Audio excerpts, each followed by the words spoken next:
Langit po. Pero ako po ang nagbabasa niyan. Ikaw, doon ka mag-text 2600. Oo, nag-text ako. Oh, nag-text ka tonight? Kanina nag-text ako doon sa caller mo kanina na 18 years old. Ano sabi mo sa kanya? Anong tinext mo? Ang gulo-gulo niya. Ang gulo niyang kausap. Talaga? Oo. Di nga. Oo nga. Ano pangalan mo, Maricar? Ha? Maricar, hindi. Hindi. Ano yung pangalan niya ng husband ko? O di ikaw yung ngayon? Oo, ako yun. O nakita ko dito, oh. O, di ba? So, basahin yung message mo sa akin?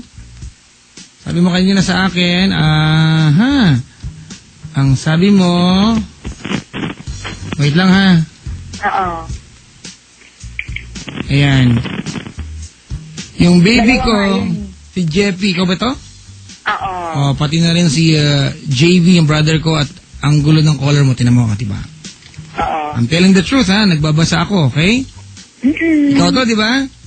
Opo. Kita mo na, ulit ko. I'm not lying.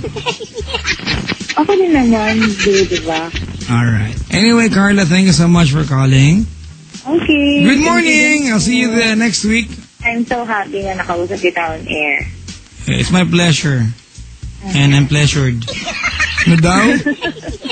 Basta pupunta ako dyan. Salamat po, salamat. Kasama yung baby ko, si Jetty. Good morning, Carla. Okay, good morning. Good morning. Mga kaibigan, that was our caller, Carla from Tondo, Manila.